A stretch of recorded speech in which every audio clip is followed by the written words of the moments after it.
നമസ്കാരം. അധികാരത്തിന്റെയും ഭരണപക്ഷത്തിന്റെയും പിൻബലത്തിൽ സ്വയം അന്ധയായി മാറിയിരിക്കുകയാണ് ആര്യ രാജേന്ദ്രൻ. മാധ്യമങ്ങൾക്ക് മുൻപിൽ നിന്ന് കള്ളം പറയാനും അവർ മടിക്കുന്നില്ല. ഏതാനും ദിവസങ്ങളായി കേരളത്തിൽ നാടകീയ രംഗങ്ങളാണ് അരങ്ങേറിക്കൊണ്ടിരിക്കുന്നത്. CCTV കാണാതെ പോകുന്നതും മെമ്മറി കാർഡുകൾ നഷ്ടപ്പെടുന്നതും ഫയലുകൾക്ക് തീപിടിക്കുന്നതുമെല്ലാം കേരളത്തിലെ നിത്യകാഴ്ചകളായി മാറി. ഏതെങ്കിലും കേസുകളുമായി ബന്ധപ്പെട്ട് ഫയലുകൾ അന്വേഷിച്ചു പോയാൽ ഫയലുകൾ കാണാനില്ല, ക്യാമറകളുടെ മെമ്മറി കാർഡുകൾ കാണാനില്ല.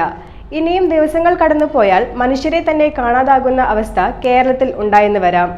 ഈ വിഷയവുമായി ബന്ധപ്പെട്ട് FB പോസ്റ്റുമായി വന്നിരിക്കുകയാണ് BJP നേതാവ് സന്ദീപ് വാര്യർ. മേയറെ മാത്രമല്ല, ഈ വിഷയത്തിൽ മൗനം പാലിക്കുന്ന മുഖ്യമന്ത്രിയെ കൂടി വിമർശിക്കുന്നുണ്ട് അദ്ദേഹം. ആഭ്യന്തരമന്ത്രിയുടെ കസേരയിലിരിക്കുന്നത് AK ബാലൻ പറഞ്ഞ ഈനാമ്പേച്ചിയാണോ അതോ ക്ലിപ്പ് ഹൗസിലെ മരപ്പട്ടിയോ എന്നാണ് സന്ദീപ് വാര്യർ ചോദിക്കുന്നത്. സന്ദീപ് വാര്യരുടെ പോസ്റ്റ് ഇങ്ങനെ തുടരുന്നു. കേരളത്തിന്റെ തലസ്ഥാനത്ത് കുടുംബസമേതം യാത്ര ചെയ്യുന്ന വനിതയ്ക്ക് നേരെ ബസ് ഡ്രൈവർ ലൈംഗിക അധിക്ഷേപം നടത്തിയതായി ആരോപണമുണ്ടായിരുന്നു. കേരള പോലീസ് ലല്ലെല്ലാം പാടി വരുന്നു, ഡ്രൈവർക്ക് നേരെ കേസെടുത്തതായി പറയുന്നു. ഡ്രൈവർ നാട്ടിലെ ചാനലിലൊക്കെ കയറി അഭിമുഖം കൊടുക്കുന്നു.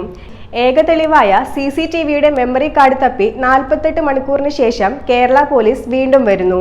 അപ്പോഴേക്കും മെമ്മറി കാർഡ് അപ്രതീക്ഷിതമാവുന്നു. സംഭവത്തിൽ ഉൾപ്പെട്ടവരെയോ അവരുടെ രാഷ്ട്രീയത്തെയോ വിട്ടേക്ക്.